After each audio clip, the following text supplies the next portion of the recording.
4th part में हमने आपको बताया था कि कैसे पांडवों और कौरवों का जन्म हुआ, लेकिन पांडवों और कौरवों के जन्म के कुछ समय बाद ही एक ऐसी घटना घटी जिसकी कभी हस्तिनापुर और पांडवों ने कल्पना भी नहीं की थी।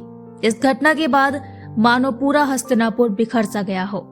दरअसल पांडु की दूसरी पत्नी माद्री बेहद सुंदर थी और पांडु उनकी सुंदरता से काफी मोहित भी होते थे, जबकि कुंती एक तपस्वी थी और वो ज्यादातर अपना समय घर के कामों और बच्चों के साथ बिताती थी।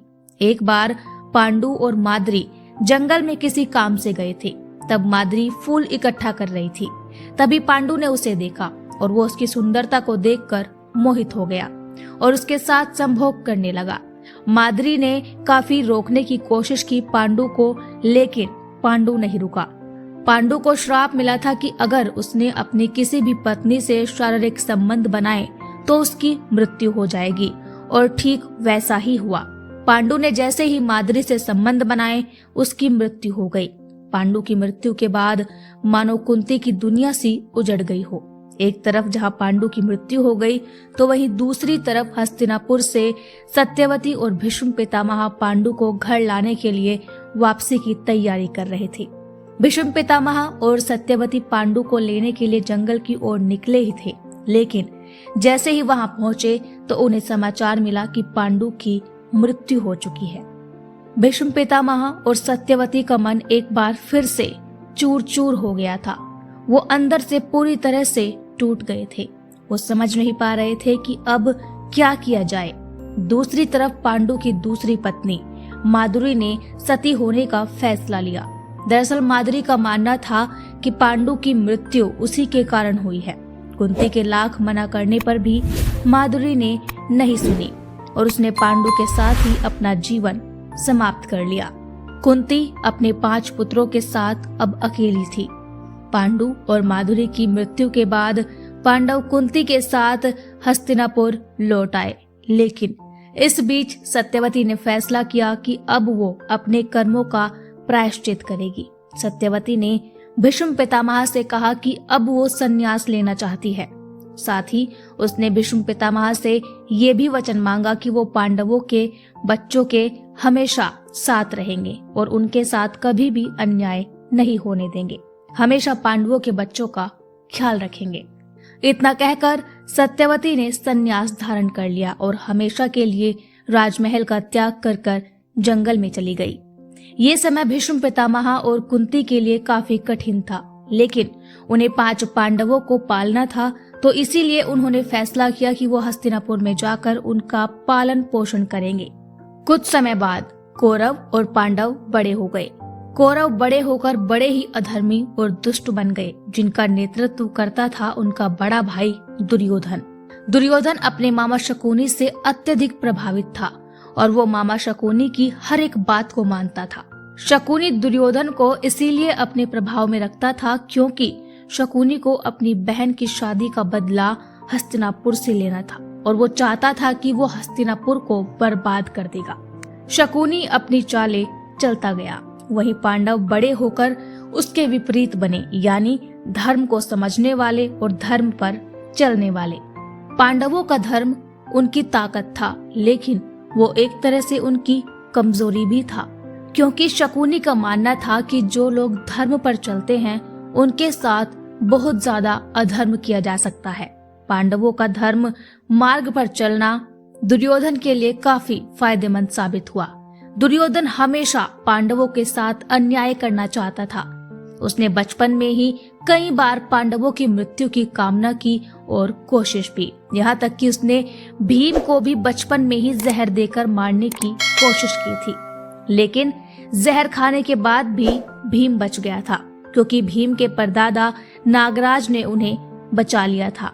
साथ ही भीम को एक ऐसा वरदान भी मिला जिसे पाकर वो किसी भी विष को पी ले, उस पर किसी भी विष का कोई असर नहीं होगा।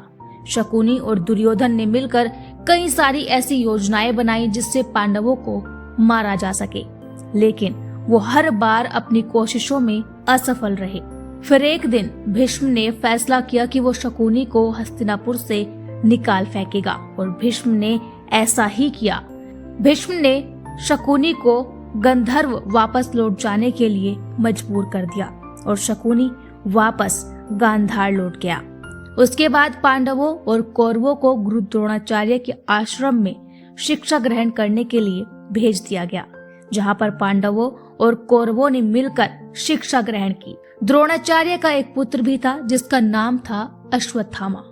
अश्वत्थामा हर तरह की विद्या जानता था, साथ ही उसके सर पर एक ऐसी मणि थी जो उसे हर तरह की बीमारी से बचाती थी। अब पांडव और कौरव, अश्वत्थामा, ये सभी लोग मिलकर शिक्षा ग्रहण कर रहे थे। दुर्योधन ने अश्वत्थामा को अपना दोस्त बना लिया, उसे भी अपने साथ अधर्म के मार्ग पर चलाने लगा। पांडव कौरवों से ज्यादा अच्छा युद्ध प्रदर्शन कर रहे थे, जो दुर्योधन को बिल्कुल भी पसंद नहीं आ रहा था। इसीलिए दुर्योधन ने कई बार योजना बनाई कि वो अर्जुन, युधिष्ठिर, नकुल और सहदेव और भीम को कुछ न कुछ करके मार डाले, लेकिन वो ऐसा नहीं कर सका क्योंकि वो लोग गुरु द्रोणाचार्य के आश्रम में थे। एक बार अर्जुन अभ्यास कर रहा था, तभी उसने देखा कि एक व्यक्ति उससे भी अच्छी तीरंदाजी कर रहा था। उसकी तीरंदाजी देखकर अर्जुन हैरान था। तब गुरु द्रोणाचार्य को ये बात पता चली।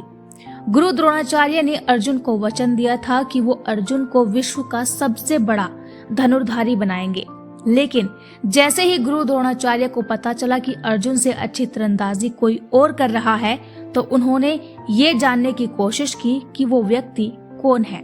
जब गुरु द्रोणाचार्य ने जांच की तो पता चला कि वो व्यक्ति कोई और नहीं बल्कि एकलव्य है, जिसने गुरु द्रोणाचार्य की एक मूर्ति बनाकर सारी विद्या प्राप्त कर ली थी।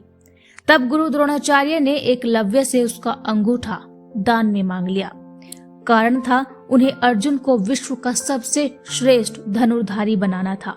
ऐसे में एकलव्य का अर्जुन से अच्छा धनुर्विद्या का अनुभव इस रास्ते में रुकावट बन रहा था। इसीलिए गुरु द्रोणाचार्य ने एकलव्य से उसका अंगूठा दान में मांग लिया, जिस कारण एकलव्य फिर कभी भी धनुष उठाकर तीरंदाजी नहीं कर सका। वहीं दूसरी तरफ दुर्योधन ने अर्जुन को प्रताड़ित करना शुरू कर दिया। दुर्योधन अर्जुन से कहता था कि तुम्हें सर्वश्रेष्ठ बनाने के लिए गुरु द्रोणाचार्य ने एक बालक का अंगूठा दान मांग लिया। दुर्योधन अर्जुन को लगातार एहसास दिलाता रहा कि तुम विश्व के सर्वश्रेष्ठ धनुर्धारी बनने के लायक नहीं हो, लेकिन अर्जुन ने कभी हार नहीं मानी और उसने लगातार अभ्यास किया। और एक दिन ऐसा आया जब अर्जुन बहुत अच्छी तीरंदाजी करने लगा। उसके कुछ साल बाद सभी राजकुमार बड़े हो जाते हैं और वो लोग हस्तिनापुर वापस लौटने की तैयारी करते हैं। लेकिन हस्तिनापुर जाने के साथ साथ एक और समस्या सामने आ रही थी। अब राजकुमार बड़े तो हो चुके थे और हस्तिनापुर का सिंहासन भी अब खाली था।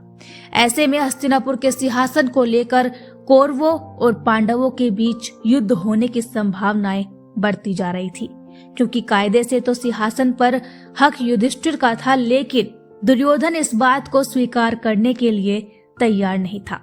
ऐसे में ये समस्या काफी जटिल हो गई थी, जिसका हल निकालने के लिए भीष्म पितामह ने कुछ ऐसा किया जिसे जानकर सभी के होश उड़ गए। कौरवों और पांडवों के बड़े होने के बाद क्या हुआ था आपको बताएंगे पार्ट 6 में, लेकिन उससे पहले आप हमारे चैनल इंस्पायर विद एयू को सब्सक्राइब करके बेल आइकन दबाना ना भूलें, ताकि आप तक हर एक वीडियो सबसे पहले पहुंचे।